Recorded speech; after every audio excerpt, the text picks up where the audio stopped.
ended fast. Hello, everybody. Welcome to the premiere episode of the Broligarchy, which is a new collaboration with Punch Up Pod and Bullhorn Bulletin, Zainab Day, Pat Cody, and me, Lila Charles Lee. Hello. How are you, my friends? How's everybody? Zaina, you go first. Doing great. Doing great today. Absolutely. We I can't wait to day break, this 24 hours break from the news. Oh, go ahead, Pat. That's so necessary.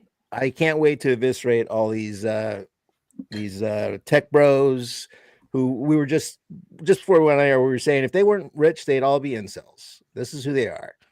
It's pretty clearly what motivates them. Listen, we all know what motivated Zuckerberg to start Facebook, right? To rate the girls at college. What a disgusting way to start a business. So yes, there's a lot to talk about. They are clowns, but they are also evil, and they have their fingers on every aspect of our government and our world. So there is a lot to get to. And when dystopian 4chan trolls want to start their own monarchies is where we're at. Yeah, that is true. They are destroying democracy. They all have God complexes, truly. They do not want any of the mess of a democracy. So. Yep. And for anyone watching, the plan is we're starting with just a basic foundation of who a lot of these players are.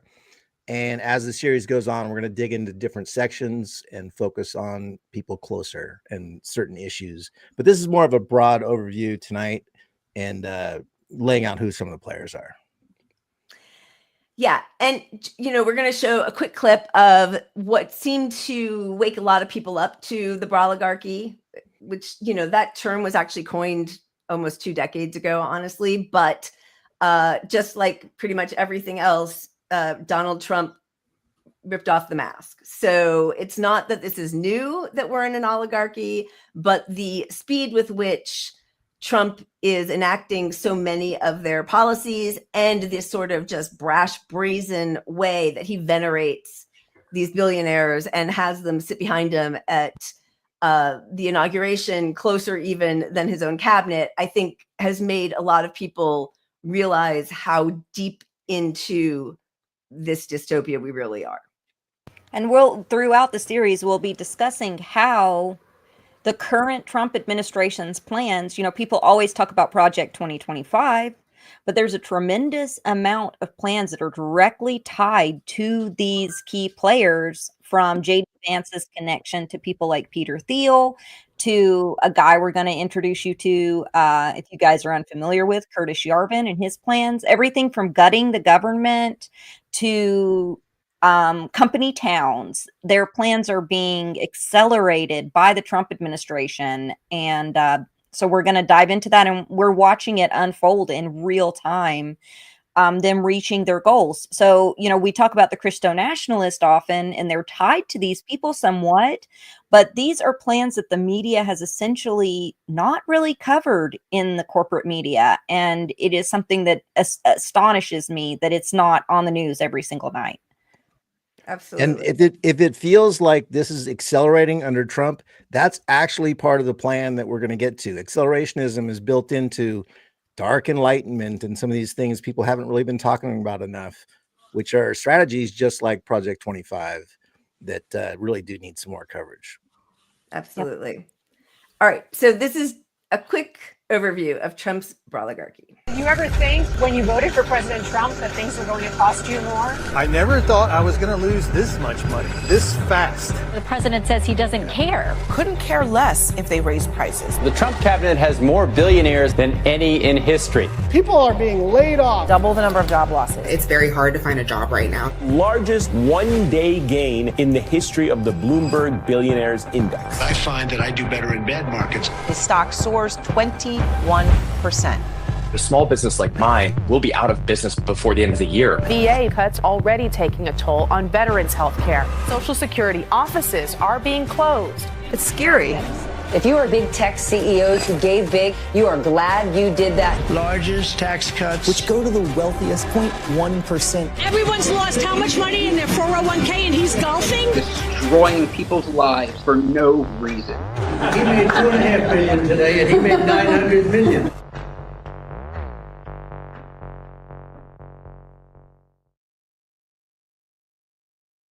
One of the craziest parts of that is that all of those people were Democrats up until 2024 on November, 5th.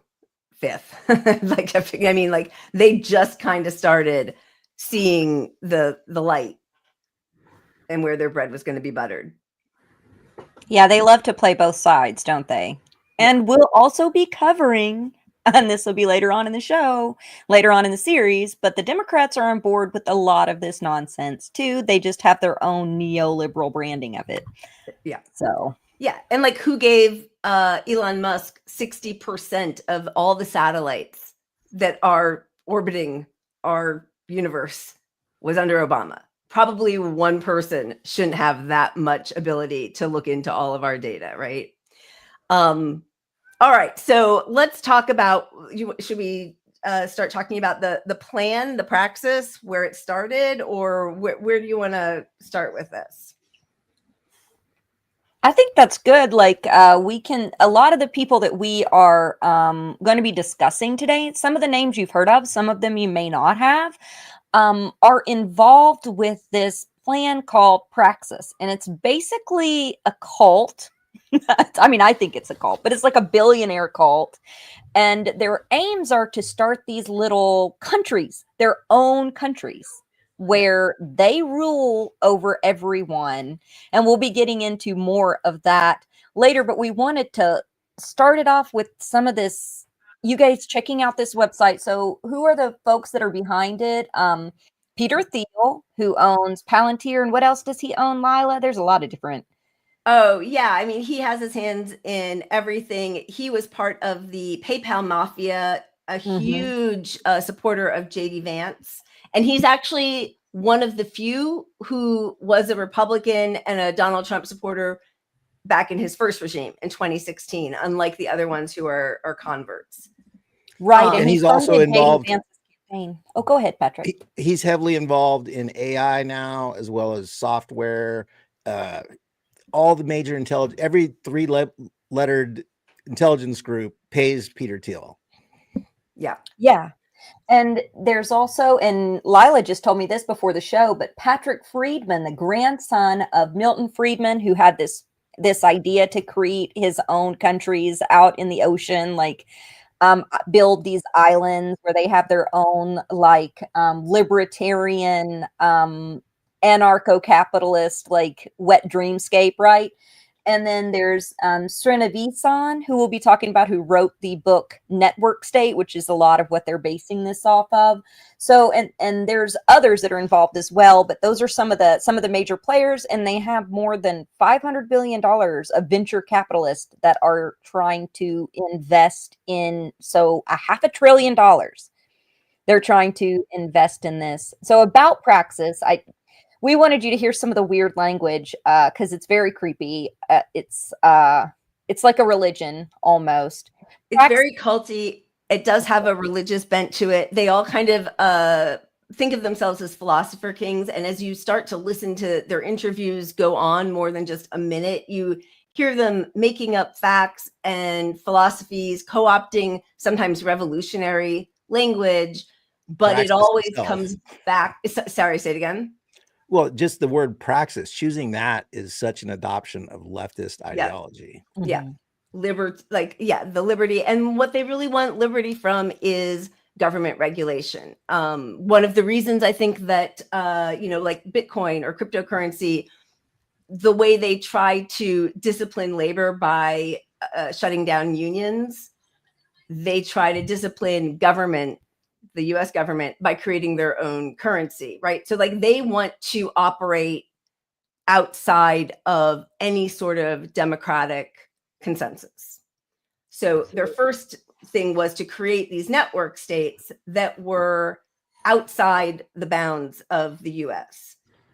Yes, and one of the creepiest things that they wrap into this is this idea of Western culture and expanding Western culture and unified values and culture. And it's very creepy, and it's very, very rooted in white supremacy and colonialism. This is a colonial project, and we'll get into some of the founders of this and some of the things that they have they've said. That's very creepy. We have tons of videos from those guys, but it is a very westernized colonial view of their own kingdoms. And one of the main goals that they have is that the CEOs are going to govern and run, and that there's not going to be a democratic state or democratic processes. Right.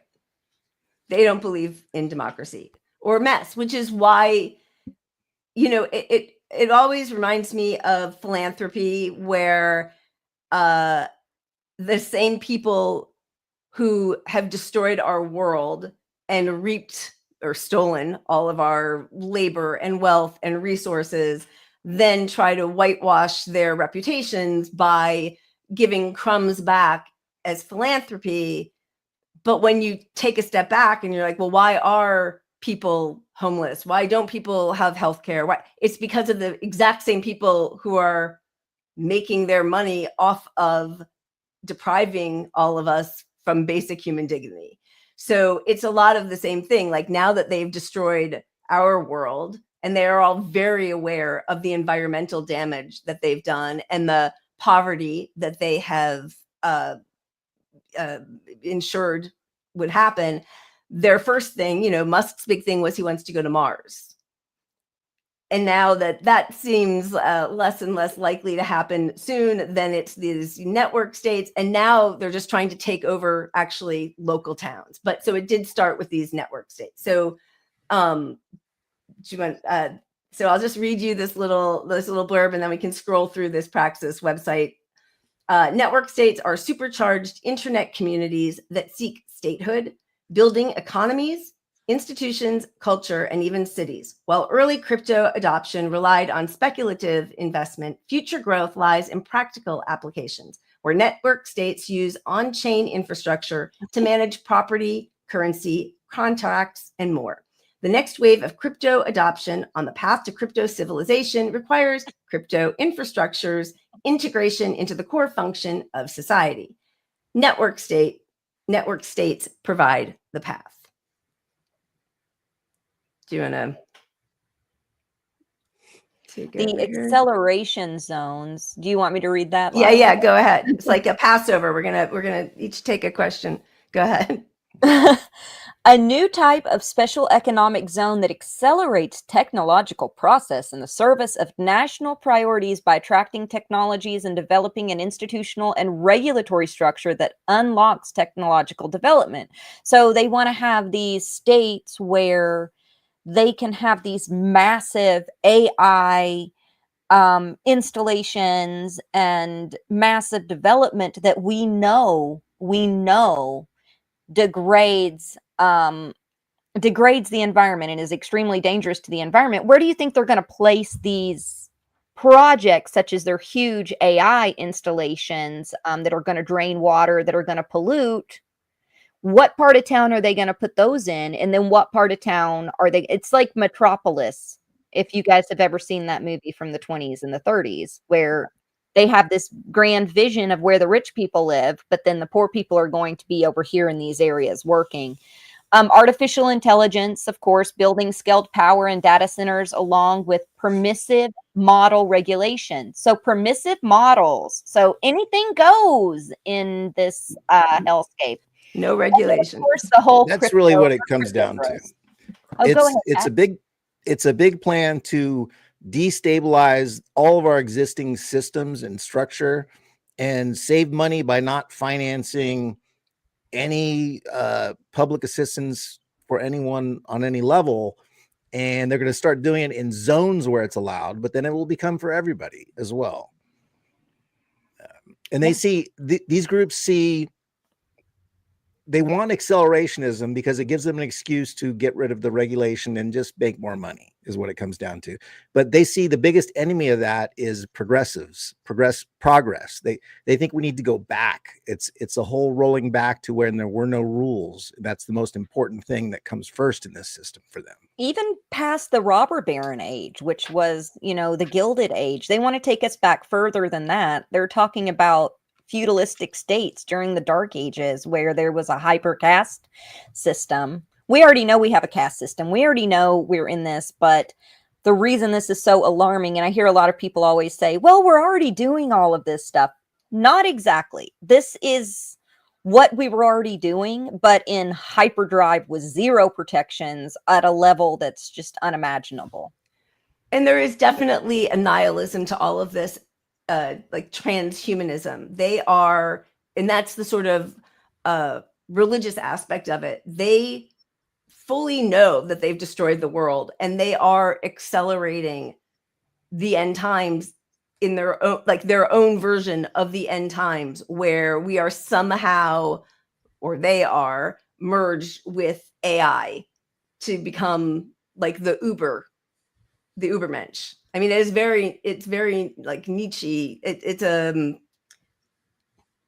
are, a lot like how fundamentalists who believe in Armageddon are happy, and the end times are accelerationists in terms of Israel. Their Zionism doesn't come from some great love of Jewish people. It is bringing about end times for the salvation. There's a lot about this philosophy with these network states that's very similar to that kind of that philosophy. And you can become a citizen, Pat, if you want to scroll down and hit the join citizenship button and share with us all what it's like to become a Praxis citizen. I think that the join button is just below this graphic. Okay, yeah, sorry, I'm scrolling. I thought I could take my glasses off for a second. The Praxian way of life. Oh, here's your path to Praxis. There you go. So how do you get... Now, this is not really open to the rest of us unless you want to do their laundry and remove the garbage from the streets. Join the nation, take the pledge, that's where you can click through, and build the future of the West. Praxians are distinguished by their commitment to invest their time and energy into the empowerment of the nation and people of Praxis. To learn more about how you can contribute, join our Discord. Today, our main effort is crowdfunding a new city, says some of the richest people in the world. The wildest part of this. $500 billion, and they're out here asking the poor people that are going to be punished by these policies they put in place for money to crowdsource their own demise. Perfectly said. It is insanity. I'm on here and I can just openly say, Pat is right. Oh, look at that. Thank you. Good night. Let's end the show. Our citizenry includes thousands of committed people from dozens of countries who have built technology companies worth over $1 trillion. The courageous are joining us on this quest. Will you? It all feels very, what's his name? Tony Robbins. I mean, and it feels L. Ron Hubbard. It is. The problem is there is nobody around these people who tells them no, who tells them this isn't really well thought out. What's going to happen? Not a great idea. People have been talking about this for millennia. What is the best way to solve the issues that we have that they are so desperate to escape? Which are the issues most of them have created? And a big problem with it, obviously, is that it leans on rolling us back to eugenic policies that don't see disabled people as equal because they're holding back the accelerationism. They're holding back us going to the future because they're costing us all this money. And it also leans on white nationalist race baiting policies where white people are higher IQ to a lot of these groups. And it both presents that idea as a new idea for some people, and then brings in the racists to support this idea that's against their interest economically. Yeah. It's Ayn Rand meets the KKK meets Zionism meets robber barons, literally all wrapped up in a package. Yeah. Yeah, I think one of the things, so going back to who these people are, I mean, I think that maybe Curtis Jarvin is a good place to start. Just a couple of an introduction to who he is and the influence he's had, because something that I think hasn't been touched on as much with him, although there was just a really good article written about him that we'll get to, is exactly what you were saying, is the deep racism, the anti-Black, especially anti-Black phrenology. You know, they discuss things about IQ and head shape and race science. It is just so deeply vile, and not incidentally, the PayPal mafia, which is Peter Thiel and Elon Musk, and the third one that my brain just left me, but they are all they were all raised in South Africa, which is interesting. That is interesting. Okay, so this is just a quick overview of Yarvin, who has recently had an interview on the New York Times podcast. Curtis Yarvin had been writing online about political theory and relative obscurity. His ideas were pretty extreme, that institutions at the heart of American intellectual life, like the mainstream media and academia, need to be dissolved. He also believes that government bureaucracy should be radically gutted, and that American democracy should be replaced by what he calls a monarchy run by a CEO. Monarch is good. It's a neutral term. But while Yarvin himself may still be obscure, his ideas are not. Vice President-elect J.D. Vance has alluded to his notions of forcibly ridding American institutions of so-called wokeism. And Yarvin has also found fans in the most powerful and increasingly political ranks of Silicon Valley, like Mark Andreessen, the venture capitalist turned informal advisor to President-elect Trump. We are living under FDR's personal monarchy. Peter Thiel, a Republican megadonor, has called him a powerful historian. On top of it all, Yarvin has become a fixture of the right-wing podcast universe. He's been a guest on the shows of Tucker Carlson and Charlie Kirk, among others. Thank you for that lovely intro, Tucker. I've been aware of Yarvin for years, but always thought of his work as pretty fringe. A lot of what Yarvin has to say is disturbing, and the historical evidence he justifies it with is riddled with exaggeration, distortion, and sometimes just plain inaccuracy. But given that his ideas are now finding an audience with some of the most powerful people in the country, Yarvin can't be so easily dismissed anymore. David Sachs. Sorry, David Sachs is the third one, and they weren't all necessarily born in South Africa, but that is where they grew up. And the link to that racism and the eugenics, apartheid, and seems just to be deeply held at their core beliefs. And I will say there's one thing they didn't mention here in this intro about Yarvin, is that Yarvin is currently an advisor to both J.D. Vance and Donald Trump's administration. They found out after this New York Times interview, which was milquetoast. And now we see why. We'll get into that later. But the person who interviewed him, Ezra Klein, is now coming out with his own version of Yarvin philosophy. But Yarvin in that interview mentioned that one of his goals was remove all government employees, which he refers to as rage. He also talks about getting rid of the entire judge system in the country, which is what the Trump administration is attacking. He also has talked about many times, he calls it the cathedral, and the cathedral is press.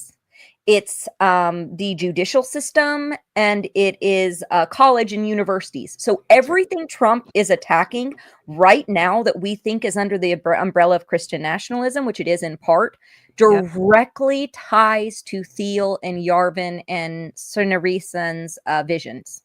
Absolutely. Yes. So I pulled a quote from Vance. First off, Vance cited his work in his 2022 Senate campaign.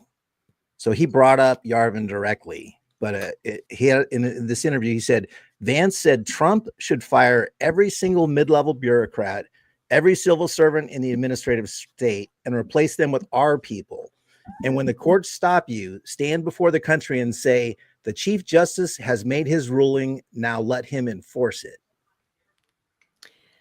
Yeah. So they are just blatantly going against everything a democracy is supposed to stand for. And there's this really interesting framing where they talk about FDR as a monarch. And they say we're still living under his monarchy, which is hilarious because we're not even close to living under anything that FDR helped establish. But yes, the attacks on the cathedral are that, and Doge. Rage became Doge, right? So, but again, it's like, excuse me, an accelerationist agenda of what every Republican who's ever come into power in my lifetime, at least, has attempted, which is to defund government, show that it doesn't work, and bypass Congress or any democracy or any checks and balances. Yeah. And then I got another quote from Yarvin. This is where the race comes into it. He says, although I am not a white nationalist, I am not exactly allergic to this stuff. And he's made arguments for Black racial inferiority and claimed they are being suppressed by the cathedral. That's from Wikipedia. But they're leaning into all this CRT, and exactly. Teaching real history, because real history just oppresses people. We shouldn't be teaching real history. Yeah. You don't want to feel bad about your past. Which is funny because I know we've all seen the clip of Elon Musk on Joe Rogan talking about how empathy is the downfall of Western civilization, but they reserve an enormous amount of empathy for their own bad feelings if it's ever pointed out that their vast wealth has come off the backs of the damage they have done to the indigenous communities that they have exploited. Yeah, it is truly supervillain territory. Okay, should we get into some articles?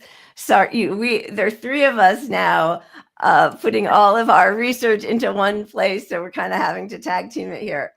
And we've been researching this now for almost 3 months to really get our head around what's going on. So, and as we said, each thing opens up a whole different, the way we always talk about Trump ripping the mask off of where this country, we already really don't have a democracy. We already have an oligarchy, whether it was, Biden or Obama or Trump 1 or 2 or Kamala, like they've all been supported by all these billionaires.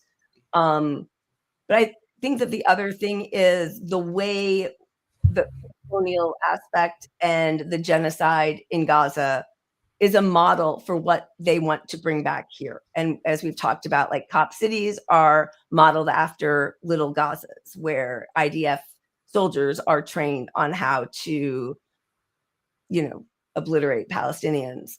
The attack on free speech, all of the things that we are bringing, the dehumanization of people, which of course, Nazis looked at our Jim Crow laws as an example of how to legalize their subjugation of Jews.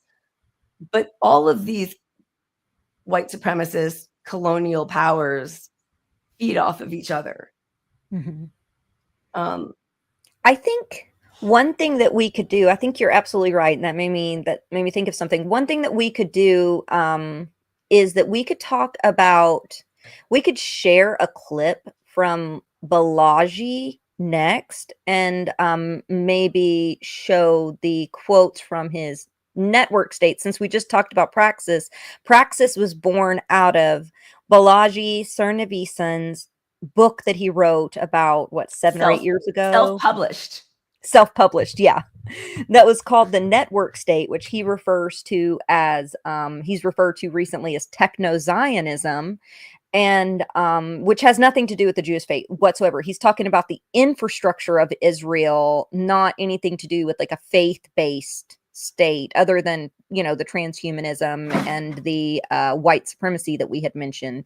But we could maybe look at the clip from him and the network state explainers, and then we could go into some of the rest of these dudes are. Great. Because I know you shared an article on surviving the broligarchy, and maybe we could have that closer to the end to have something a little bit positive. Yeah. A to-do list. Okay, great. So do you want to, is that the Uncle Ted? Yeah, here's Balaji. I will play the clip. Okay. This is the fundamental difference between what I call Uncle Ted and Uncle Fred. Uncle Ted is Ted Kaczynski. It's a Unabomber. It's a doomer. It's a decelerator, the degrowther who thinks we need to go back to Gaia and Eden and become monkeys and live in the jungle like Ted Kaczynski, right? The Unabomber style. Uncle Fred is Friedrich Nietzsche, right? Nietzschean. We must get to the stars and become Ubermen and so on and so forth. This, I think, is going to become, and I actually tweeted about this years ago before the current AI debates, between anarcho-primitivism, degrowth, deceleration, okay, on the one hand, and transhumanism and acceleration and human 2.0 and human self-improvement and make it to the stars on the other hand, this is the future political axis. He feels like he just learned a lot of new big words and he throws them all out. I mean, it's embarrassing, actually. And that if these people didn't have the money they have, I don't think anybody would be listening to them. They're comically stupid. I mean, truly shallow. This is why we need to tax the hell out of these people. They do not deserve to have the weight that they do in our politics. And I did pull another quote for him as well. Thank you, Wikipedia, for doing a lot of research for me. But he wrote in an email to Dark Enlightenment leader Curtis Yarvin, the other guy we were just talking about. If things get hot, it may be interesting to sick the dark Enlightenment audience on a single vulnerable hostile reporter to dox them and turn them inside out with hostile reporting sent to their advertisers, friends, contacts. So they're going to weaponize the people that join these sites and people that support their ideology to dox and go after reporters and people that are pointing out, maybe you don't want to poison the water in this neighborhood because it's bad for people, stuff like that. The Canary Mission on steroids, which is where all of the data mining and the surveillance and I mean, that is truly how they are going to create their totalitarian state. And it's already a little too late. Again, one of the things that we've talked about so much before is if the product is free, you're the product. So we know like all of the social, I'm losing my voice. God, this is going to be Pat's happiest day. Perfect. Because I just go totally silent. As we put up all of our photos, any blogs that you've ever written, anything that you've ever, talked about your kids, all of these things that we have put out there sharing with friends and family before we realized that Mark Zuckerberg was selling all of our information to everybody. And that has now been repeated on every single social platform. That's how they're training their AI that they want to use to make us completely unnecessary. Mm-hmm. Absolutely. That's their mechanism of control. Yeah. Scary times, but he's not alone. Should we just keep going down the list of these bad guys? Yeah. Do we want to show Balaji's weird what he describes a network state as? Yeah. Do we have that video? We got that. Oh, it's just a graphic. Sorry. I was just showing you where it was. Yeah, go for it. Yeah. Let's see it. Okay. Let's see. A network state is a social network with a clear leader, an integrated cryptocurrency, a definite purpose, a sense of national consciousness, a plan to crowdfund territory. That clear leader is the founding influencer who organizes the online community that eventually buys the land in the physical world. Crucially, that land is not necessarily contiguous. So you can see here, Balaji is like, this is where Praxis comes from, right? Because this was before Praxis was ever developed. These are quotes from his very first article he wrote about this several years ago, right before he wrote his book. And then here on his same website, the network state is a social network with agreed upon leader, an integrated cryptocurrency, a definite purpose. We kind of already know that. And they're crowdfunding it. And this is such a crazy map because he's calling Starbucks, like Starbucks being placed across the country, kingdoms. Starbucks has national coverage, but it doesn't rule everywhere. This map shows the nearest coffee shop among popular chains within a 10-mile radius. So he's like, okay, we can set up shop, and then our businesses essentially take over everything with these corporate towns like Starbucks Kingdom. And to me, I don't know, that's really creepy, and it shows sort of how they want to go about doing this. Is first companies buy up land to build companies, and then they turn those towns into their own fiefdoms by eroding state laws, eroding the Constitution, and bypassing them, right? Like they become their own independent states that are extra judicial, like outside of the judicial purview. And again, I mean, the crazy thing is, I know I'm a broken record, but like, how much is enough? Like, these are the richest people in the world. And this is like, they never need to lift a finger ever in their whole lives.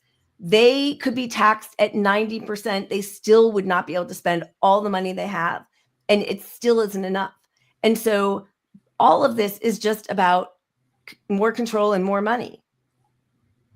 Yeah. But I mean, more control and more money, and creating a network of people to support them to be extrajudicial or above the law in a way that, you know, their ideology says, hey, challenge the courts, fuck the courts, make the courts show their might, you know, make them send an army after us. Meanwhile, we've got our army of the Starbucks people we built everywhere in these little towns running on crypto outside of the government. Yep. Yeah, where, their idea for these company towns are towns where you're paid in the currency of what your leader is manufacturing. So, like Jeff Bezos wanted to have an Amazon company town where all of his employees would just live there, and they are, a lot like what we were talking about in that Aspen billionaire segment last week, where these billionaires will bring in immigrants or people who are very poor and just grateful for a job. They say, we'll give you housing and we will pay for all of your needs, and you can work off our investment in you. And by the way, this is what the US has done with the global South for the last 200 years, right? Like, we will help you, Haiti, but now we own you. We will help you, Ukraine, but now we owe all of your minerals. We'll protect you, but you don't own anything. We're just selling you off for parts. And that is what they want to do. They won't be happy until they own all of us. Yeah, absolutely. And they talk about it pretty openly. Who do we want to play to hear from next? Do we want to listen to what Altman and Reason have to say here? Yeah. And again, both of these people were high-profile Democratic Party supporters until, a year ago. Just as a reminder, this is Sam Altman of OpenAI. You can see ways in which, lots of ways, doesn't take much imagination, that AI does more to help the poorest people than the richest people. And we really believe that. We're enthusiastic about it. It is a huge part of why we want to build these tools. And I think it's a huge part of like the history of technology and the arc of what's been happening. So that will happen for sure. I think technology does a great deal to lift the world to more abundance, to greater heights, to better prosperity, whatever you want to call it. And I'm optimistic for that. I don't think that'll require any special intervention. I still expect, although I don't know what, and this is over a long period of time. This is not a like next year or, the year after that kind of thing. But over a long period of time, I still expect that there will be some change required to the social contract, given how powerful we expect this technology to be.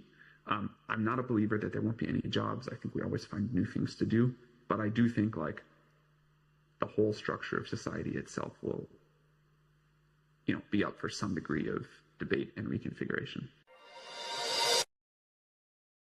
Okay, first off, his opening statement that AI is unquestionably helping poor people more than rich people.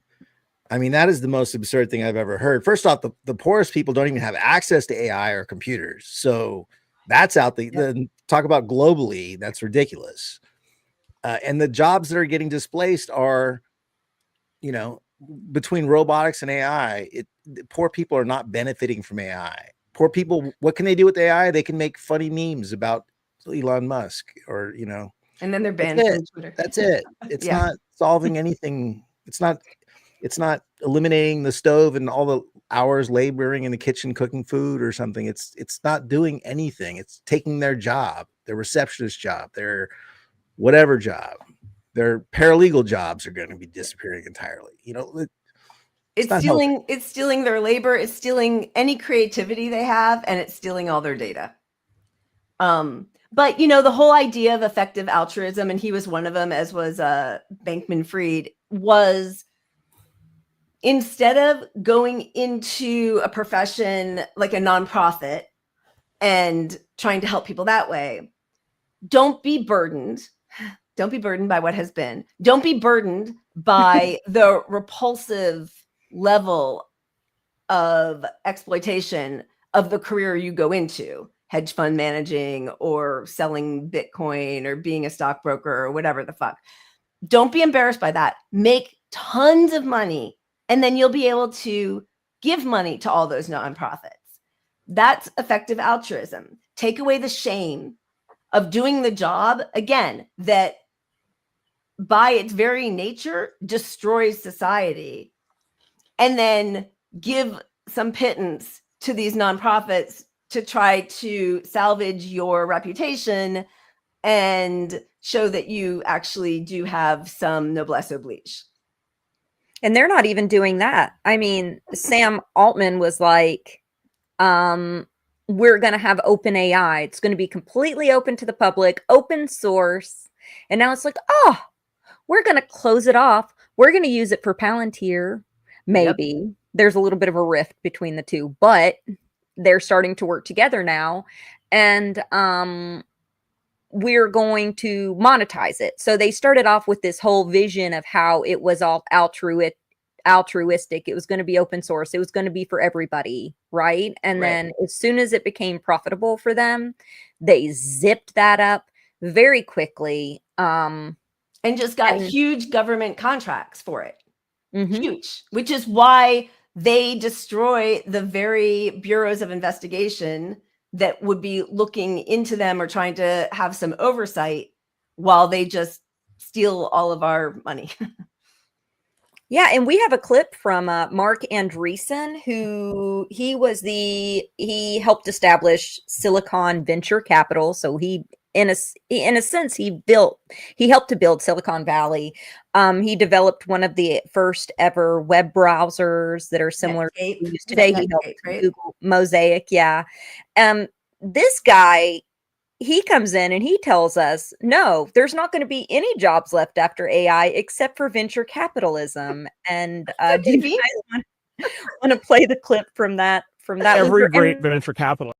Sorry. I was going to say there's one more thing. The federal government recently, with cryptocurrency, are federally backing cryptocurrency, and David Sachs is running that crypto bro whole thing, and him and Mark Andreessen are working closely together on this project to nationalize, but not nationalize, to federalize cryptocurrency so that our tax dollars will back, or the funds that the too big to fail when they destroy even more. Right. And this last election cycle, cryptocurrency, which Trump was initially against, became the second biggest funding of the election, next to Big Pharma. Thanks, Kamala. Was second. And And by the way, thanks Matt Damon and all those limousine liberals who helped sell Bitcoin and all that bullshit. Yep. All right. Andreessen telling us about how necessary he is. Every great venture capitalist in the last 70 years has missed most of the great companies of his generation, right? Like, so the great VCs have a success, record of getting, 2 out of 10 or something of the great companies of the decade, right? And so, if it was a science, you could eventually have somebody who just like dials it in and gets 8 out of 10. But in the real world, it's not like that. You're in the fluke business. And so there's an intangibility to it. There's a taste aspect, the human relationship aspect, the psychology. By the way, a lot of it is psychological analysis. Like, who are these people? How do they react under pressure? How do you keep them from falling apart? How do you keep them going crazy? How do you keep them going crazy yourself? You end up being a psychologist half the time. And so like it is possible, I don't want to be definitive, but like it's possible that is quite literally timeless. And when the AIs are doing everything else, like that may be one of the last remaining fields that people are still doing.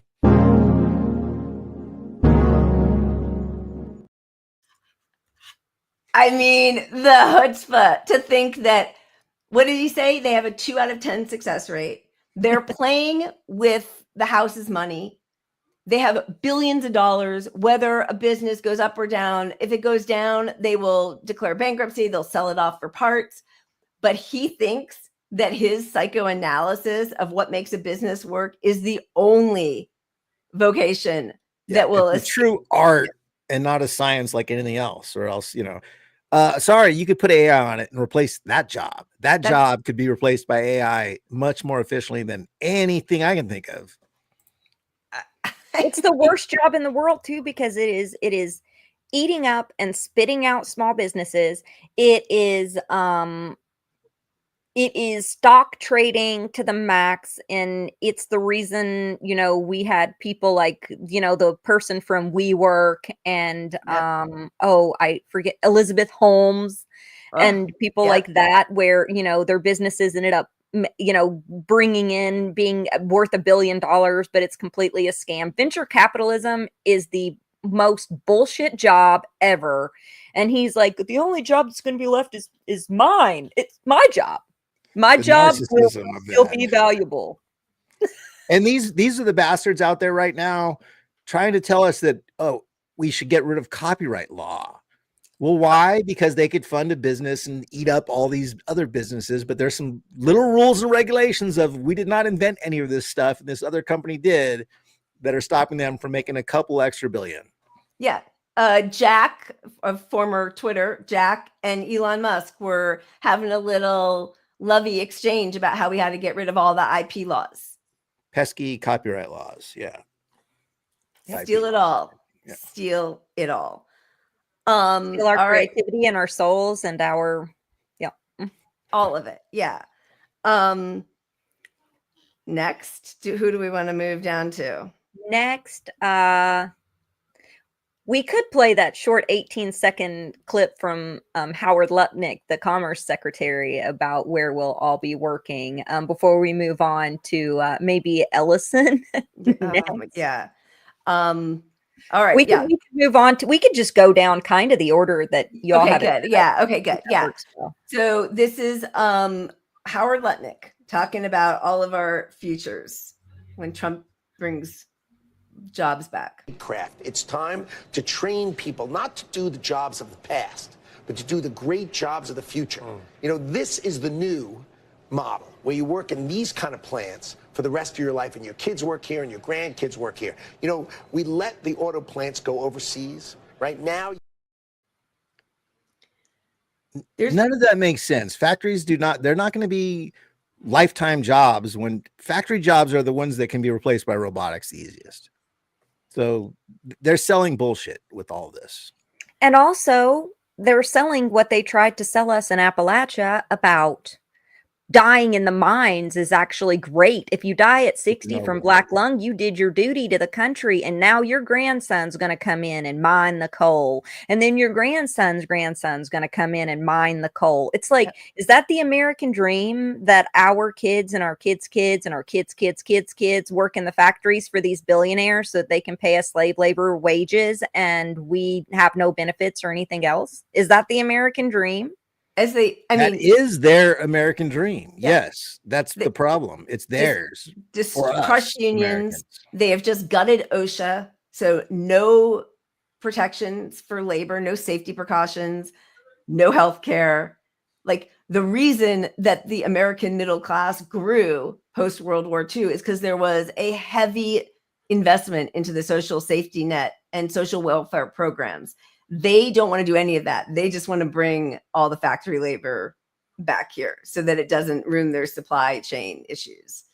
And they want to keep us controlled with the surveillance state. Not to segue, but they want to keep us controlled with the surveillance state because they want to crush any labor uprisings when we try to fight back against this bullshit. Yeah, and they have to. They know their philosophies are not popular. You know, they know people aren't really buying that Musk is saving the government and their jobs. They know that these tariffs aren't working. Not to get into any of that stuff, but like they know this stuff's unpopular. It's a matter of creating organizations and theories out there, like this Soul Proxys thing, to buy them time to implement the police state. That is the only way they guarantee any safety for themselves in this world that they're creating that is terrible. Which again is, though they test their surveillance and their weapons in Gaza and the West Bank. They actually highlight that at Palantir, Oracle, that their surveillance products, their AI, and their weaponry have all been tested by Israel.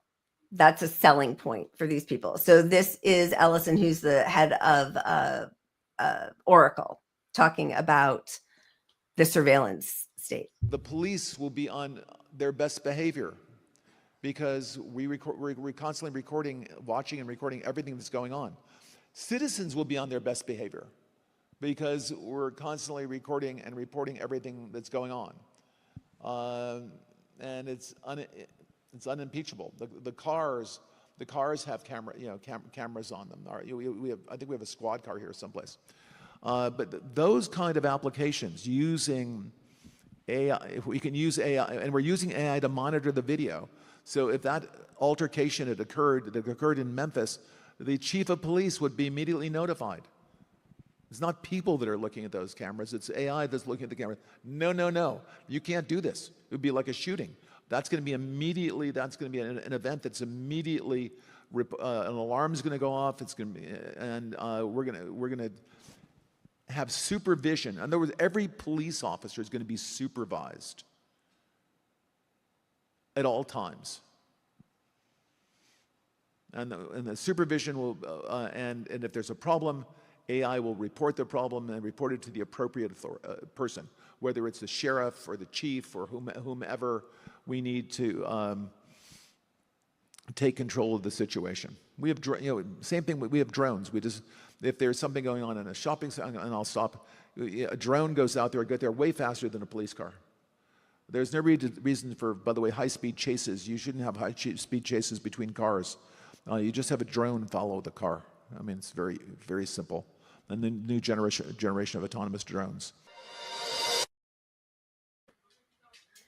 You know, Alec Karakatsanis just wrote a book that I'm reading. It's so good, Propaganda, which is basically he's put together so many of his Twitter threads where he calls out the propaganda in the pages of liberal establishment media, mostly the New York Times, but how they run cover.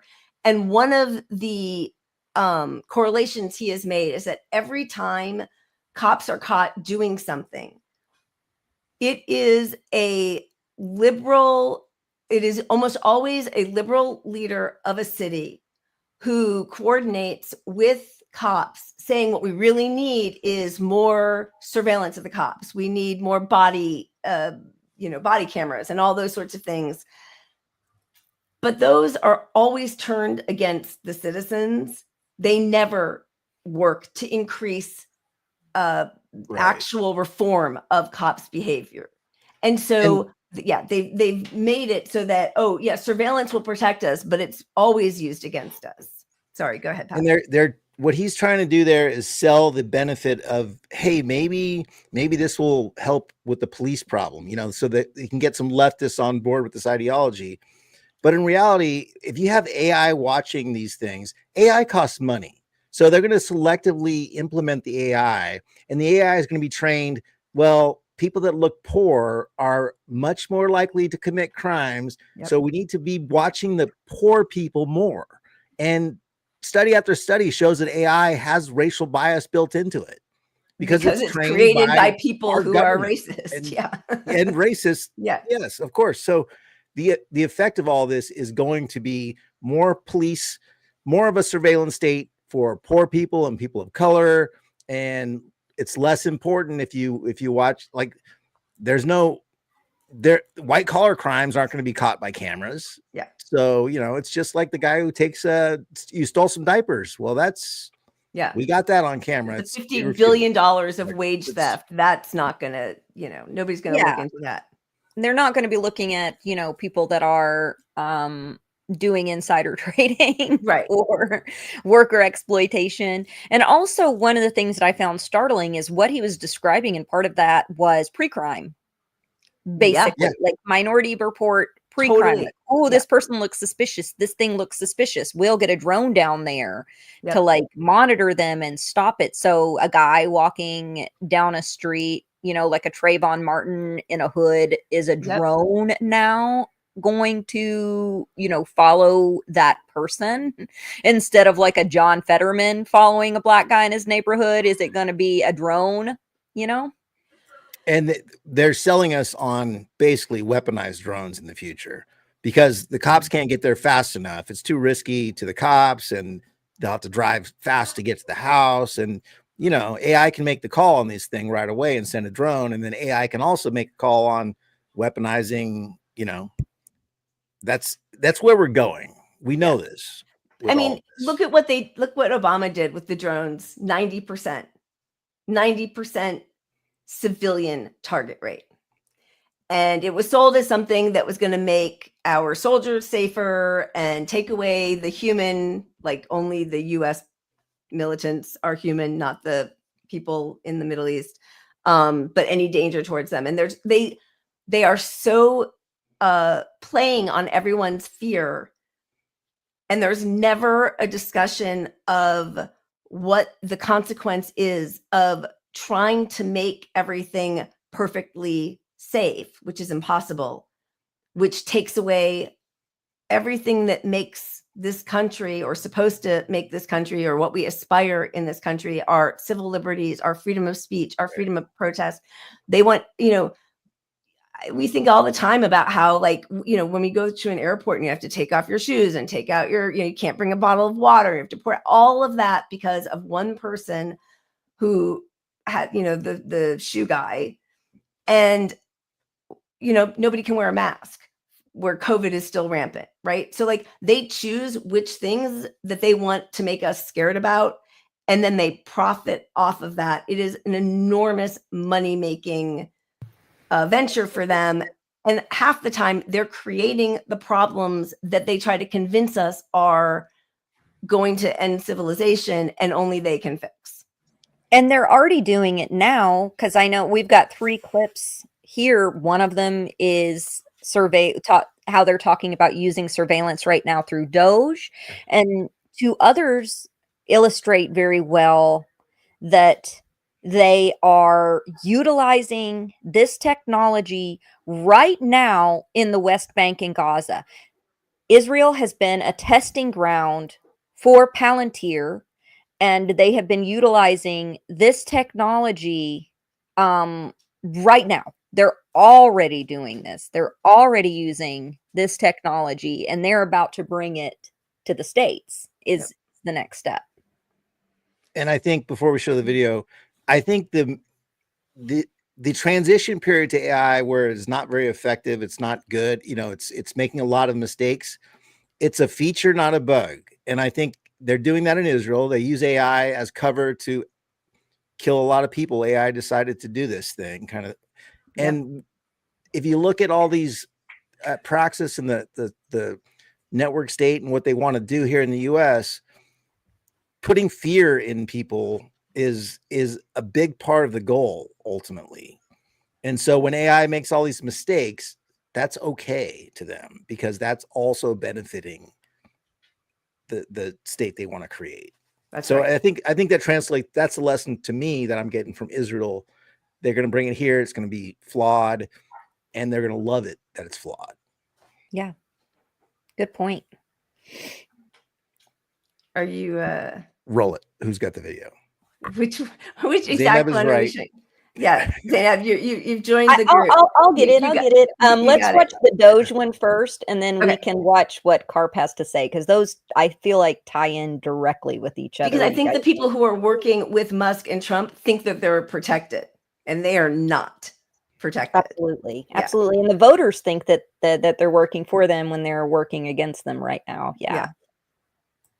Managers at 2 federal agencies have warned staffers that Doge might be secretly monitoring their communications, including using software to track computer activity and possibly using artificial intelligence to scan for disloyalty or DEI buzzwords. That's according to new reporting from Crooked Media and The Guardian. They spoke to more than 24 federal employees who shared emails from agency officials and screen grabs.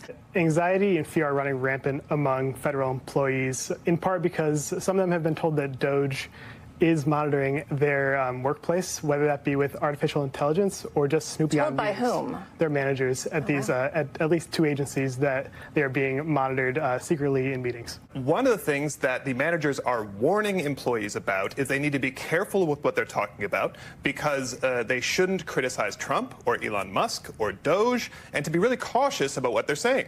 According to this new report, EPA managers told employees that Doge was using AI to scan through agency communications to find any anti-Musk, anti-Doge, as you just mentioned, or anti-Trump sentiments, adding that employees should be, quote, very careful about what they say in private messages and virtual meetings. This is reporting by Matt here and also Joseph Gideon from The Guardian, and what they found was that federal workers are scared. They're nervous. They're losing sleep. They're not able to focus on what they're doing. They're worried about employees who have been fired. They're worried about being fired themselves. And in addition, they are very concerned about surveillance. We've heard stories of some people who have gotten white noise machines to turn on in their office.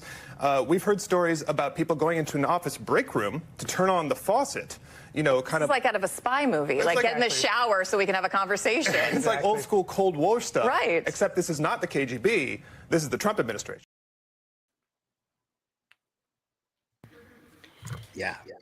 And again, every time, they've had to re-up the emergency executive orders because of 9/11, after 9/11, whether it's a Democrat in power or a Republican, we just keep, approving that and adding more ability to surveil all of us to that. And there's no way to be 100% safe. So it's really important to think of what the trade-offs are. And think about that, the loyalty aspect, when they talked about loyalty to Trump. It's like federal agencies have to be able to, and of course, we've always needed to improve on this, but it's never been at this scale where if you have a problem, now you can't even come forward because it could look like criticism of the Trump agency. So OSHA might be like, hey, this factory is having like 10 workers die a month. We need to do something about it. We need to stop dragging our feet. I need to bring this to somebody. Now they're going to be intimidated to bring things like this forward because that could be seen as criticism of the current administration. They took care of that by firing everybody at OSHA. If you don't report it. That's where these leaks and these stories aren't always accidental. Like, they want this out there. They want they want you scared if you're working for the government, because they want a dictatorship at the top. That's what they want. That's what this ideology is selling to the people as the solution is, like, let the president run the world. Let the president make all the decisions, no checks. This is the best thing forward for the country. And so that authoritarianism is necessary for him to implement a dictatorship. They have to all be scared. That's how he took over the Republican Party.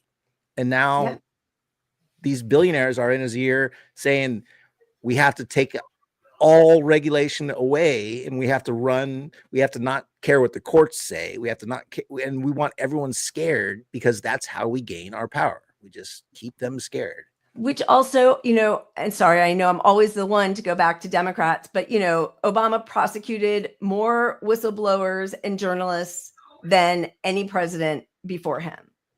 So what is the proper avenue to reveal the crimes of your government? You're just going to end up in jail. Okay. That's what they want. Yep. That's what they want. So do we want to show Alex Karp?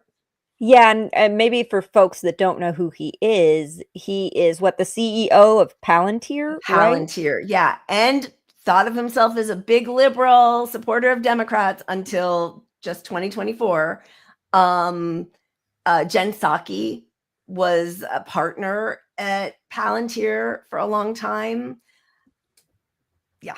And Palantir, and you guys had covered this on the show before, but there are the AI systems that Israel was implementing, such as Lavender, Daddy's Home, that were, blanketly targeting Palestinians, targeting Palestinian journalists, targeting 30-year-old or, 18, 19-year-old men to blow them up just because they say anyone who's 18 and a male must be Hamas. So they were utilizing these systems, and that's some of what Karp is talking about here, is the use of Palantir in Israel to surveil people, but they were also utilizing it in the West Bank in order to monitor people's social media so that they could go and arrest people for any negative anti-Israel sentiment. Which is also why that whole thing of the Hamas ministry numbers of the dead was so, disingenuous is such a gentle word, but so cynical, evil, such a lie, so dishonest. They know who they have data analysis on every single Palestinian. They know. So when the numbers actually come out, they always have said that the Hamas ministry has been accurate in the numbers that it reports. Israel has a database of everybody there because of their surveillance. Sorry, Pat, go ahead. No, but and yet they still have a known 80% failure rate to diagnose people correctly as targets. So that's where this system is failing by design as it transitions to being actually terrifying. That's part of the system is working exactly how they work. Right. Yeah. All right. So yeah, here he is bragging to the Palantir board. Alex, as always, we have a lot of individual investors on the line. Is there anything you'd like to say before we end the call? We're doing it. We're doing it. And I'm sure you're enjoying this as much as I am. Let's not talk to analysts about the burden of being right, our burdens of investing in ontology, our burdens of actually looking at the math, the burden of reading what the Rule of 40 is, the burden of being honest about what an enterprise software company is, or the burden of explaining to your friends that you're really happy. Maybe we should just stop talking about it. I'm very happy to have you along for the journey, and you are partners for us. Every Palantirian, we are crushing it. Everyone else who's listening, we are dedicating our company. We have dedicated our company to the service of the West and the United States of America, and we're super proud of the role we play, especially in places we can't talk about. And we love our success in the U.S. and globally. Also, we are doing in the United Kingdom and many other places. Palantir is here to disrupt and make the institutions we partner with the very best in the world, and when it's necessary, to scare enemies and on occasion kill them. And we hope you're in favor of that. We hope you're enjoying being a partner, and we're really happy and very, very focused on what we're doing. Thank you for your time. Thank you. That concludes Q&A for today's call. to scare and people, kill enemies. kill them. Effective altruism. Don't. And he mentions the places that they can't talk about, the things that they can't talk about doing that they're so proud of, but they can't openly tell the public about. But it's necessary to keep us safe. I mean, the fear that these people live in, and I do think they probably have convinced themselves, they know they're hated by the whole world, right? So they really don't want to be touched by it. They really want those billionaire bunkers and the moats around their castles and their network states, because they've created the very conditions that I hope will destroy them before it destroys all of us. But we're not going to get, I don't want to take us on a tangent, but I just want to throw in here, because these guys were formerly Democratic allies, of course, we can't vote this out. We can't, Democrats aren't going to solve the Republican tech bros, because they will just become Democrat tech bros the minute Democrats take power. And they have so much money, they can buy their way into the Democratic Party again. I mean, they're still in, but the first thing that Jeffries did when they lost was fly himself out to Silicon Valley to beg the few tech bros who hadn't already switched sides to stay with the Democratic Party. And the Democratic Party has voted in order to fund Israel and Palantir for our use right now by the DHS, by ICE. Exactly. By we didn't even talk about ICE, but Palantir is heavily involved in ICE. Yep. Yes, absolutely. And we have another clip of him talking about utilizing it. We actually have one from him and Peter Thiel talking about utilizing this in Israel, and it really brings it all full circle, because it shows exactly what their aims are. Like, the crazy thing is that they are saying this stuff out loud. It is not a secret. It is not hidden. They're just out there talking about it. And if you think about the corporate media not reporting on this, it's absolutely appalling that this isn't something that is broadcasted every single day by the media, but it is not. Well, you look at, Jen Psaki, who was a head CEO, or she wasn't CEO, partner at Palantir, then becomes press secretary for Biden, now has her own show on MSNBC. She's not going to tell the truth about their genocide. Of course not. Because when she's done at MSNBC, she'll get another job for, mid six figures back at Palantir, or more than six figures. But do you want to show the next clip? Which one? I can click it if you guys want me to. Do it. That a few people get wealthy, and if you said platitudes that were obviously stupid, you could. You're getting wealthy off of killing Palestinians. With Palantir kills Palestinians with their AI and technology. Oh. You're killing my family in Palestine. Yeah. And How do you sleep at night? Well, if you do, you want to hear my answer? Sure. Go ahead. Okay. So, I think the primary cause of death to Palestinians. Okay. Do you want to hear the answer, or do you want to yell? Well, you don't want to hear an answer? Obviously. So the primary source of death in Palestine is the fact that Hamas has realized that there are millions and millions of useful idiots that will.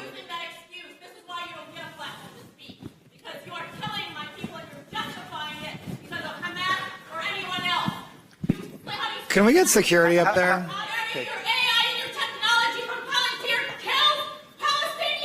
Mostly terrorists, that's true.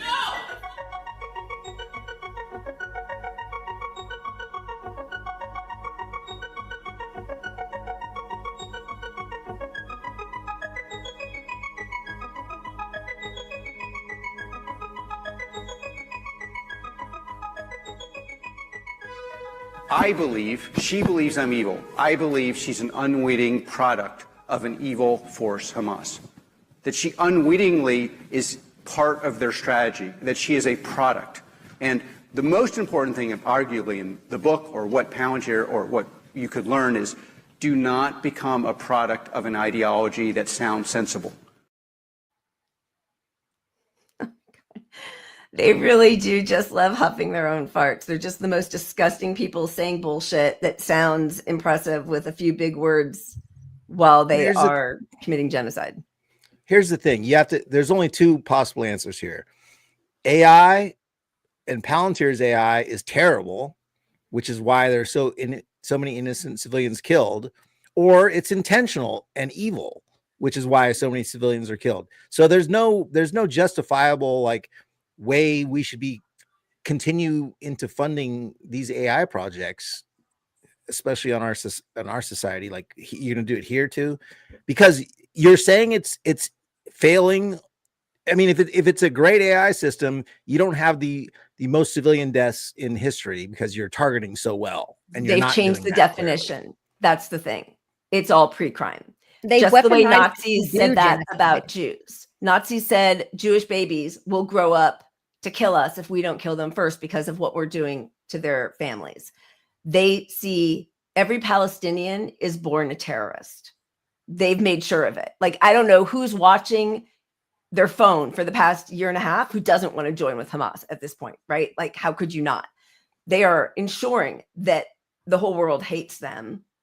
And that pre-crime is built into the system. So they see every Palestinian already as a terrorist. They see every Black and brown person in our country already, and poor people, as people who are going to commit crimes. Every person who is anti-capitalist, every leftist, everybody who believes we deserve healthcare or a clean environment, we are all their enemies. That is how they envision us. So they can kill Gita, who's protecting the forest from Cop City, because he was a terrorist, because he was against them. You're either with us or against us. Bless you. Oh my goodness. Thank you.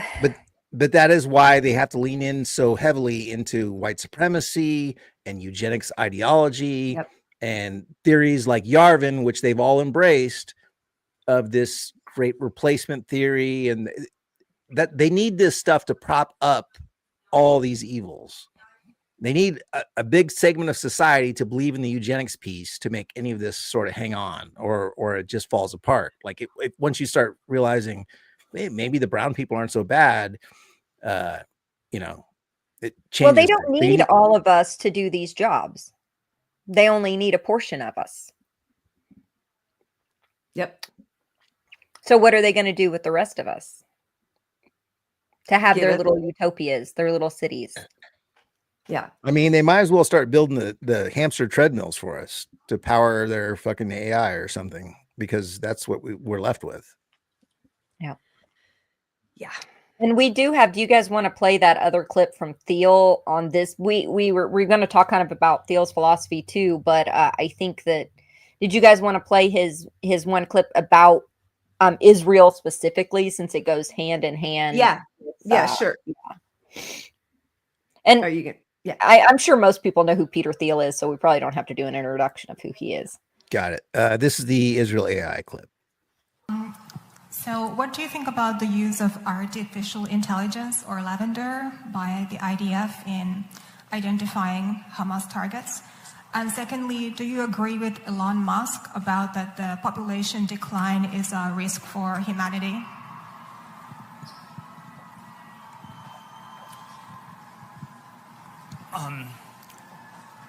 Look, I'm not,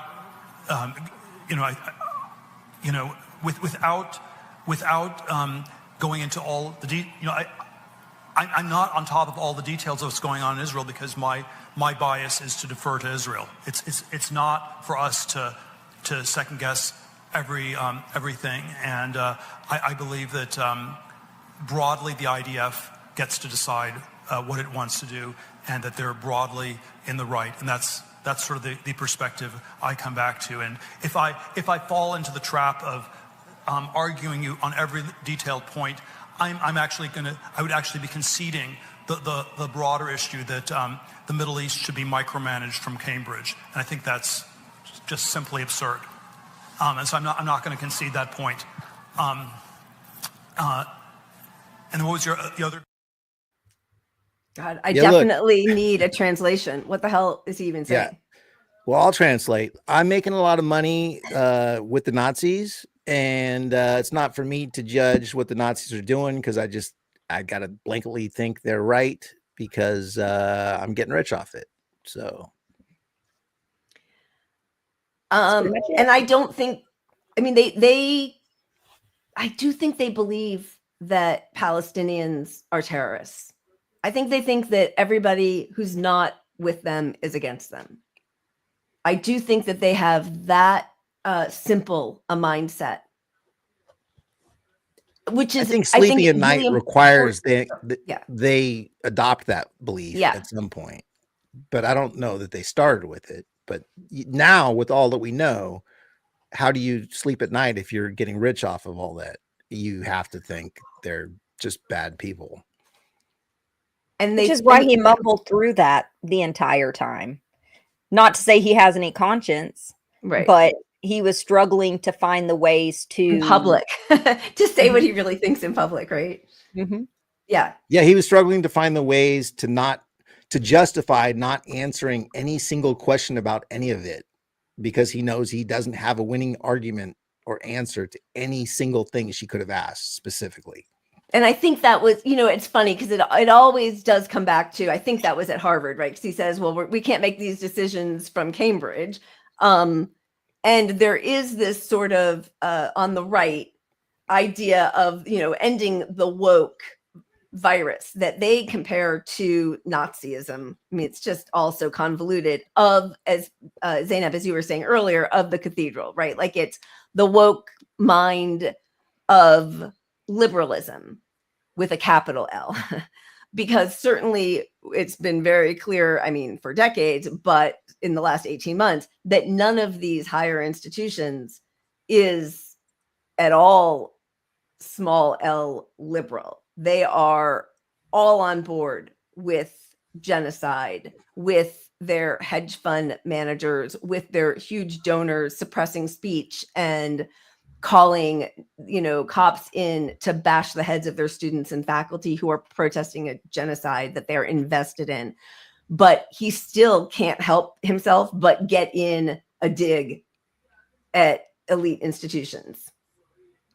Yeah, and I think that goes along with their erosion of education, but also their erosion of empathy. Yeah, yeah. Because, one of the things that, and we do have some clips of this as well, but one of the things that we've been talking about all along is the propaganda, and we're going to be doing a whole show on like the propaganda and the messaging that they're using. But right now, it's prominent among Christo nationalists too, but there's this idea that empathy doesn't belong in our society, and empathy has gone too far, and these institutions of education have fostered leftist Marxist ideas of just thinking of other people as human beings, according to them. Makes you weak. Mm-hmm. Yeah. So Musk was on Rogan. I'm sure everybody has seen this, but just as a reminder. There's a guy who posts on X who's great, Godsad. Yeah, he's a friend of mine. He's been on the podcast a bunch of times. Yeah, he's awesome. Yeah, it's great. And he talks about, basically suicidal empathy. Mm-hmm. Like if there's so much empathy that you actually suicide yourself. Yeah. So that we've got civilizational suicidal empathy going on. And it's like, I believe in empathy. Like, I think you should care about other people, but you need to have empathy for civilization as a whole and not commit to a civilizational suicide. Also, don't let someone use your empathy against you so they can completely control your state and then do an insanely bad job of managing it and never get removed. The fundamental weakness of Western civilization is empathy. The empathy exploit. They're exploiting a bug in Western civilization, which is the empathy response. So, and I think empathy is good, but you need to think it through and not just be programmed like a robot. Right. Understand when empathy has been actually used as a tool. Yes, like it's weaponized empathy. Is the issue. Yeah. Yeah. This is him with Javier Milei the austerity, disgusting president of Argentina, basically mocking all of the people whose lives he's going to destroy by gutting social services. This is the empathy he believes is necessary.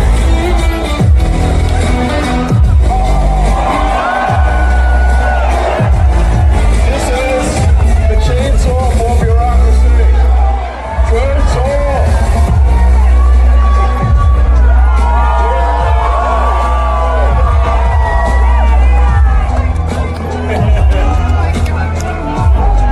All right, I love it. Mr. President. So at CPAC, he gets huge accolades and applause, right? With Milei there. Didn't go quite so well for him when Dave Chappelle brought him up on stage last year. Ladies and gentlemen, make some noise for the richest man in the world.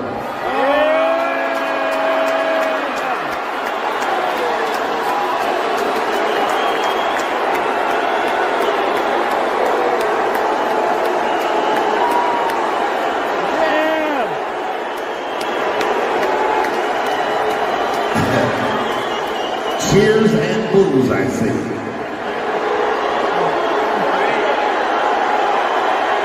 Controversy, buddy.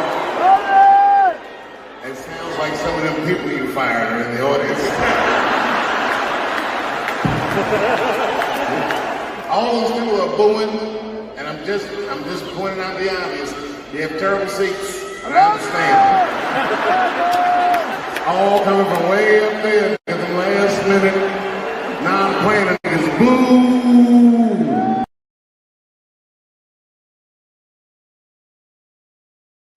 That makes me so mad at Dave Chappelle. First of all, don't be friends. Don't be friends with fucking Elon Musk, evil billionaire, disgusting, just ghoul of a person, and then make fun of people who come to your fucking show who are booing them and say it's because they're poor. Yeah, that's. I do respect that at the end of that, his audience turned on him for that. You could feel it. They're like, you know what? Fuck you a little bit, Chappelle. And yeah. So class solidarity, man. It's a bitch. Because they will always. I mean, I feel like that is. I hate Trump. I hate Republicans. I hate all of them. They're all just awful people.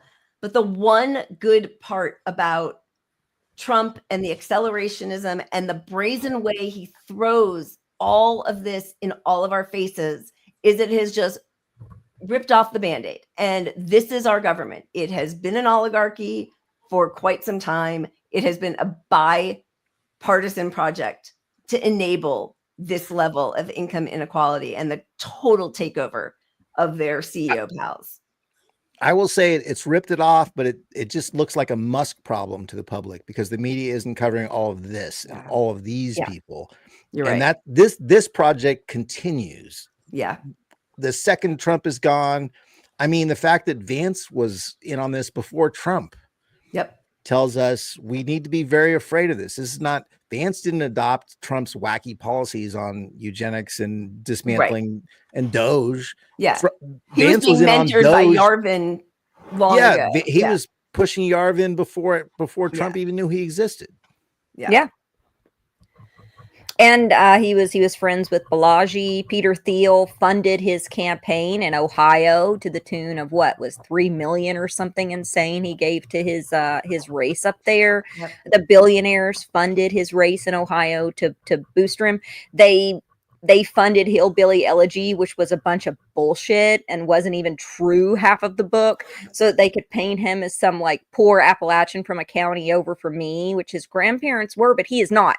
He's and a liberals upper middle class white guy in Ohio who who was cosplaying poor, who went to Yale or wherever, I don't even remember. I mean, which is fine, but like he was again, Ron Howard made that movie. Mm-hmm. He was a darling of liberal media. They thought that, because by the way, he also was anti-Trump back then. He couched his eugenics and his desire to get rid of the ugly elements in society, according to him, with much nicer language. So Democrats are fine with that. You know, we long for the days of George W. Bush. It's just so much better than Donald Trump. Oh, we all are going to vote in Marco Rubio to be Secretary of State. Like, I mean, you know, they built the Trojan horse. They built the Trojan horse because Musk would not be a billionaire if it wasn't for hundreds of millions of dollars subsidized to him from Obama. And if it wasn't for Biden's contracts for SpaceX, if it wasn't for Obama privatizing NASA so that he could come in and swoop in with SpaceX, and so that the military industrial complex could then capitalize on, you know, the science that we were doing regarding space. They built this Trojan horse. How much in California did people like Newsom and others invest in Silicon Valley and these projects, these little company towns and things like that were springing up there? They invested in AI. The Democrats helped create the Trojan horse of this somehow all being good for us, because then, you know, once we get industrialized and we become more autonomous, it's the same shit that Ezra Klein, which we'll cover in a whole show, but it's the same shit that Ezra Klein is pushing with the abundance theory, that, you know, less regulation is good, and that there's going to be a utopia out of this where we don't even have to work. But none of them, not a single person has ever mentioned universal basic income once, not even once. So how do we survive if we don't? What are we going to do? Social contract, the new social contract they want us to adopt is what? Like, it doesn't include money, housing, healthcare, company towns. Right. It's Amazon bucks and you'll like it. And somebody, I'm sorry, I can't remember who wrote it up above. And I didn't know this, but the Costco is now building apartments above their warehouses. I'm sorry, because I saw that such a long time ago. I can't find it. But yeah, that's the goal. And that might objectively be a good thing, to be honest. But only because they've made it so horrible and unlivable, right? Right. You know, I know we're getting to the end here, and we wanted to show a little bit of this woman, Carol Cadwalader, who was a journalist for The Guardian, and then just recently, The Guardian was basically all of the journalists were let go, and it was bought up or transferred over to The Observer. And a lot of it was because of the investigative reporting that she and her colleagues did. But she especially was one of the people to highlight Facebook and Cambridge Analytica's true interference in the 2016 election with all of the data mining that they did. And they came after her. I mean, you know, the whole thing, I mean, again, like all of these things sort of intersect, but the, you know, Mossad and the CIA and Jeffrey Epstein and, you know, the whole thing, like when Harvey Weinstein first started being accused by some of the young women that he raped. And then he hired Mossad, ex-Mossad agents who have companies here in the States to go after these women, find out everything about them, and then harass them. And they use all of these, you know, just the way the Doge is surveilling all of its employees. This is all going to be used against us. Our data, our biological data, our analytics, like the whole thing with Altman now is doing an eyeball scan for people who want to come into different conferences that he has, or stores. You know, these don't give away your biological data ever. Punch in your passcode. I mean, they know everything about us anyway, but like, you know, they're selling all of the data from 23andMe to what, Blackstone? Who's buying it? All of that data that people gave their blood and their DNA to, right? So, but that kind of intimidation they are using obviously on journalists on student activists, on protesters. So this Right. woman just did a TED talk recently on this coup takeover by the broligarchy. But Pat, go And ahead. this does connect back to Balaji, who was saying we're going to weaponize these networks of people to dox people who are pushing positions we don't like. And that's where this data intertwines with all this. Absolutely. The Russian and American presidents are now speaking the same words. They are telling the same lies. We are watching the collapse of the international order in real time, and this is just the start. Coups are like concrete. When they stop moving, they set. It is already later than we think. This image, some of you in this room might know these people. I call it tech bros in hostage situations. It's a message to you.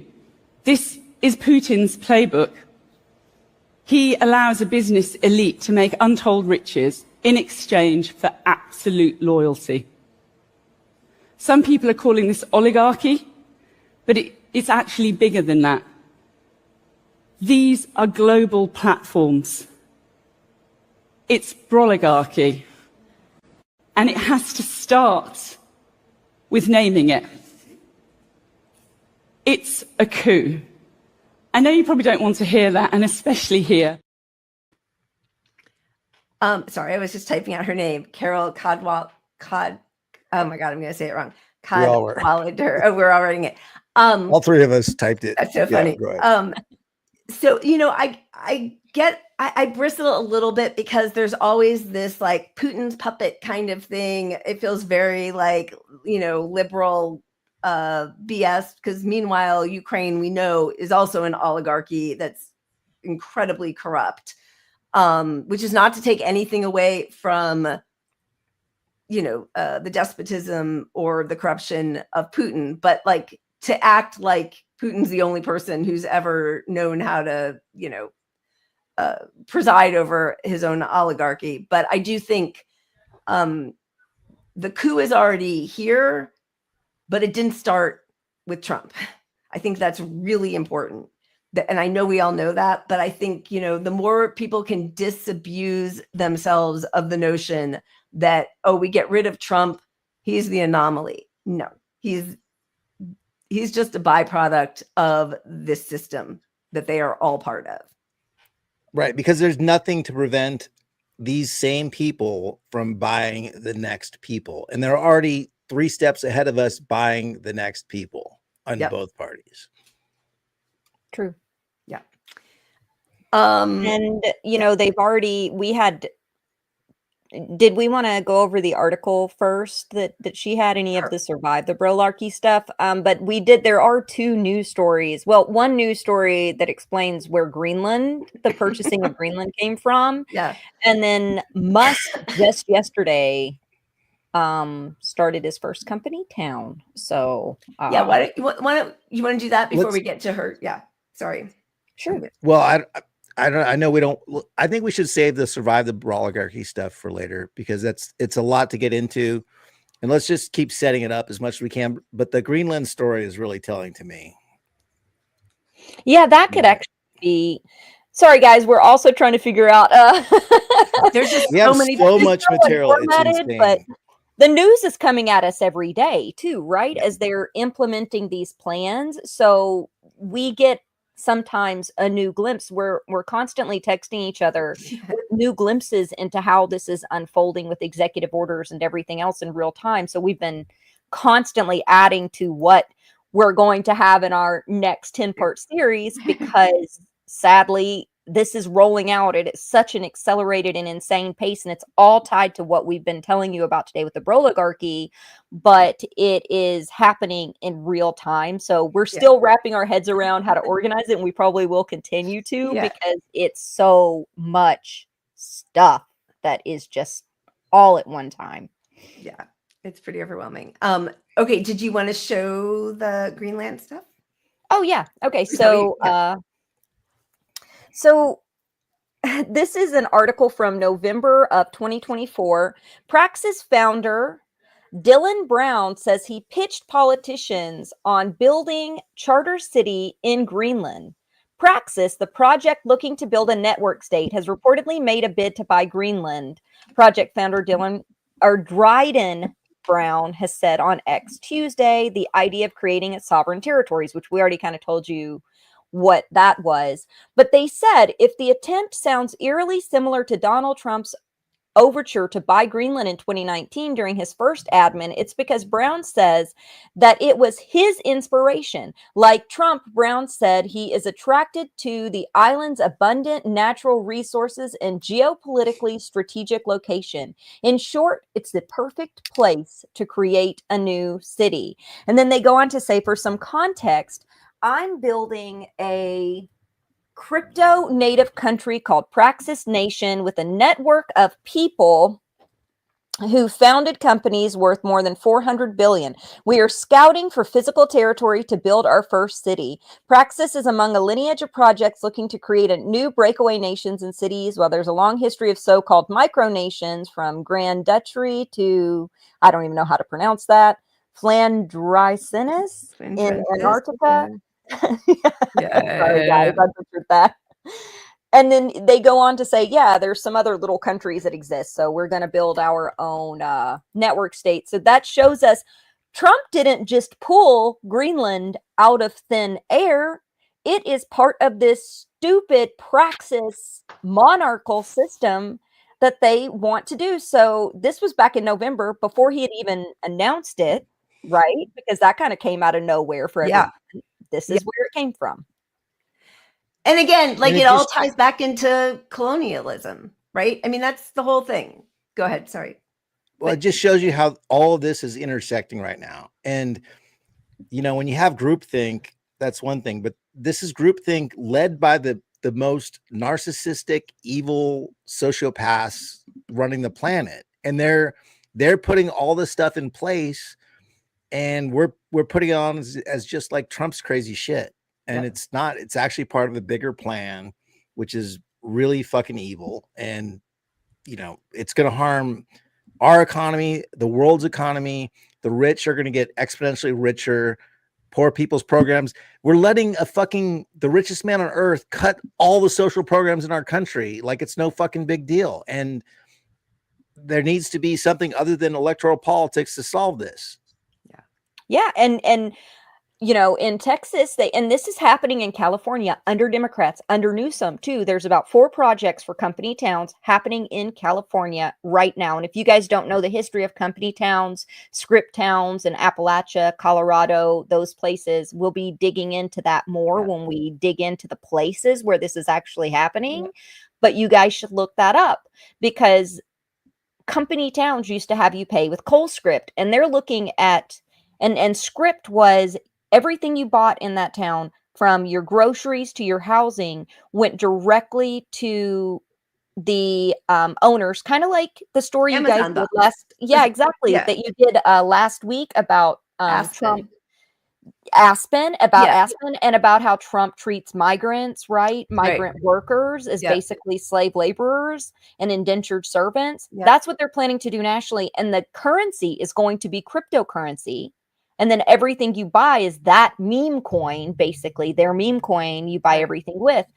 And now they're already talking about cryptocurrency as related to Elon Musk's town here. Look at his bust. Look at that bust, guys, of Elon. He's got a 9-foot bust at the gate of this town that looks like something Mussolini would have, or any totalitarian. It's psychotic.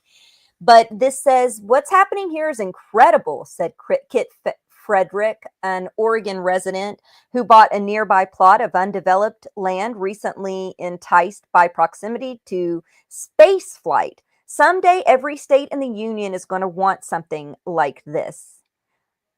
And the town is called Starbase. It's soon to be the newest city in Texas, and it's completely a private land mass where they're going to have their own government. And it says that much of the land within the proposed new city limits belongs to the company. Most of the voters are SpaceX employees.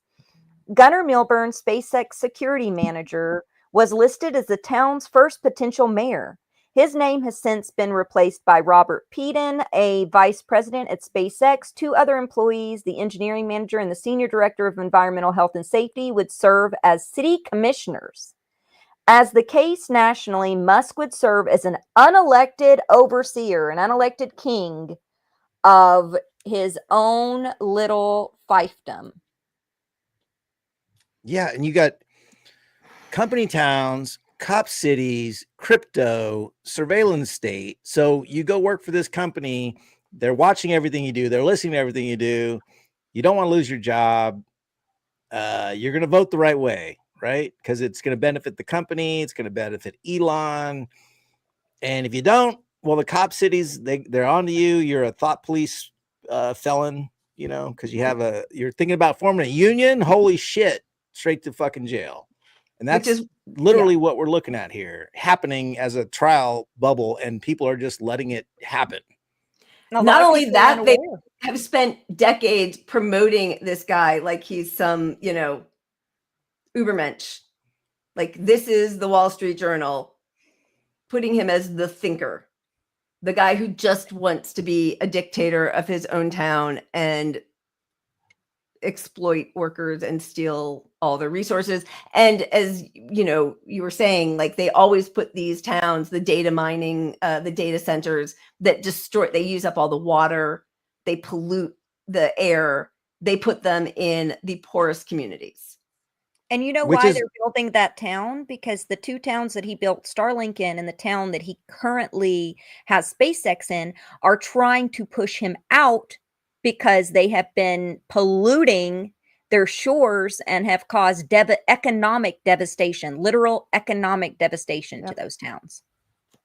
Yeah, they're already breaking the rules on, I forget what it is, but generators or something. They were granted permits to put in like 2, I'm calling them generators, I just don't know what they were, Right. and they have 6 instead of 2, but there's no regulation, and that's why they don't want regulation. No They're regulations. just like, yep. Hey, we do what we want. And if everyone in the town works for that business, are they going to vote against, you know, the business? Like this is where it all is they are gaining so much power through every step they're taking that we have to stop them all. Every step needs to be stopped. Yeah. 100%. Okay. I have seen a clamoring for some weed, drinks, Some joy. We did not incorporate that into tonight's show, but we'll talk about it because there is something nice about having that reprieve from all of the disaster that we are facing. So we'll discuss that to bring it back, but everyone should feel free always, of course, to just keep replenishing as we go. Don't wait for us to to invite you to partake in more. And we could definitely add that in if people are needing a break from this. We knew this was a very serious topic, so we weren't sure, you know, if we were going to include that or not. But it does sound like people are like, this is Don't wait for as hell. Don't wait for it to be voted in. Partake. That's right. Yeah. Just partake. But we will find some ways, just because I do think that's part of what helps us all get through, is to find some moments of joy, because this is all pretty macabre. I mean, really, as much as it feels horrible, good. I'm glad, Jen. As much as, you know, it feels horrible to keep reminding everybody how much these ghouls hate us. I also feel like until everyone really understands, which I know all of us do, but like, this is class war, and it has been being waged against us for the last 5 decades. So they hate us. They are doing everything possible to kill us, whether it's by poisoning our air or denying us housing or not increasing the minimum wage or not giving us health, whatever it is, allowing viruses to run rampant, allowing salmonella. Now they were just gutting the FDA, they're gutting OSHA. Like, they hate us, and their project is to do away with us. So That needs to radicalize everybody. This Right. is And I not think something we can vote our way out of. a big part of why we're doing this series, and it was Zaina's idea, and she did tons of research on this stuff, to launch this project. But You guys we did need too. we need to, everyone knows Elon Musk, and half the country at least knows he's a piece of shit. But all these other people, they need to be called out by name, and people need to be equipped with the knowledge of what the evil shit they're doing is, so that we can convince other people about how tragic and dire this situation is, and to take some sort of action. Yeah. So that's the goal of this series, is pointing And a out. lot of, oh, go ahead, who Pat. these- I'm sorry. No, but pointing out who these people are and equipping people with some of the information. And please keep researching yourself. But yes. We're going to be breaking it apart into clusters of how it fits together, because God, when we were researching it, there were so many strings, and it can sound like hyperbole, or it can sound like a conspiracy theory. If It's not you a don't- theory, but it is a conspiracy. It is a conspiracy, absolutely. Yeah. And it's tremendously real. Just one point when we were talking about earlier at the very beginning of the show tonight about the surveillance that Doge is doing. Now imagine how Elon Musk is going to surveil the people that work in this company town. They're talking about a monarchy openly. Yarvin Social is Security is all going to be done. Any public comment all through Twitter now. Social Security Administration. And Yarvin was asked what was going to happen to us, Curtis Yarvin, under this techno monarchy. And he said, have you ever seen Soylent Green? And then joked about us being turned into biofuel. And then after backlash for that, this guy who started out with a blog that got popular on 4chan called Mencius Molebug that was his surname. Yep. He became popular among the incel crowd and now among the white supremacists. And then he later said, we'll put them on like AI headsets. They'll be entertained. But it's essentially a hypercast system. So we have to break that down. And we went over some of the pockets. But what we went over with the AI in Israel is just like a drop in a bucket. We would have to do a half a show on that alone. Yeah. These towns, we have to do, a whole show on the towns alone. And then buying of the media, the destruction of the cathedral, like each one, they have their hands in every aspect of every part of our lives. And they're manipulating us constantly with just the most insane propaganda. And so it's like that propaganda is hiding what they're doing. And I also feel like there's a little bit of a distraction because the liberals are so focused on Project 2025. Yeah. Because they embrace what the tech bros are doing at a certain level, or at least a good portion of liberals embrace what the tech bros are doing. So they're focusing on Project 2025 when in reality, they kind of go hand in hand. But in reality, what we are seeing more of is this broligarchy plan than even Project 2025. Yeah. Like I compared it's like 36% of Project 2025 is done, which is alarming and important because the white nationalists are a part of this. Yeah. 70 to 80% already of the foundations of what the broligarchies want done has been rolled out in every single executive order that Trump just passed. Yeah. No democracy has been involved in AI taking over at all. None. And nobody got to vote on the new social contract. Yeah, but just to reiterate, when the Democrats come to power, because they are going to win probably the next election, even though they're doing everything they can to lose the next election already too, but they're not going to roll this stuff back because they're going to get bought by these same people who already have more power now than they did 6 months ago. And in 3.5 years, they're going to have tremendous power. And so they're going to be, we need to disrupt things and change things. We can't change Democrats' minds. We can't infect Democratic leadership with progressive values. They're bought to not care what we think at all. And that's only going to get worse. So we're not going to take over the party with Bernie's broligarchy tour or, whatever. It's not happening. It's us. We have to do it. And they haven't even talked about any of this really in their speeches whatsoever. And Ezra Klein is traveling the country, him and Thompson, talking about abundance, which we'll do a whole show on, YIMBYism, deregulation. They literally have their own push that they're doing that is coupled right along with what the broligarchs are doing right now. Most of the Democrats are in favor of a new piece of legislation that is coming out that will prevent people from boycotting Israel, for instance. So that's right. The Dems are going along with a huge portion of what is happening within the broligarchy, and they're just trying to rebrand it to like neoliberalism, a little bit of a sweeter monarchy, just a little. That's exactly nicer right. to Yeah. you. We can do anything. You can live wherever you want. And then when you start, but you can't have healthcare. That's too difficult to figure out. But we can build all the deregulated housing that we want. Yeah. Yeah. All right. Good stuff. We'll bring a little more fun into it. But we're really happy to be doing this with you because it's a huge project and there is a lot to cover. So any last words before we sign off, folks?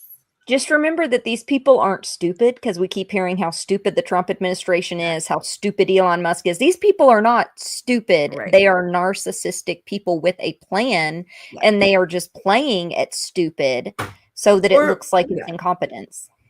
Yeah. I mean, I think some of the ideas they have are not thought out in a way that would pass muster if they were questioned on it. And luckily for them, they are surrounded by yes men. They're never questioned on it. But their end goal, which is to rule the world, they're very clear on that. And they're very good at enacting their plan. So in that aspect, they're not to be taken lightly in spite of the goober state of most of them. Although I like some goobers. Goobers can be good people too. I'm a big goober. Oh, Jenna will be talking about the fake YIMBYs too, how that was taken over as well by the developers that'll be part of. Yeah, absolutely. Yeah, evil, awful, but all right, we love you guys. There were tons of protests over the weekend. It took some doing to find some footage that wasn't just all about Trump. There was a lot that was just targeting Trump. And while I think we all agree that he is a vile piece of excrement, he is not the only one. So we did find a little bit of footage of the Mayday protests around the world. The coverage of Gaza is just shockingly absent from almost all media. And I know we all know this, but what they're doing there is what they're going to bring back here. So we got to get in the streets. We love you guys. We'll see you on Wednesday. Thank you. Cheers.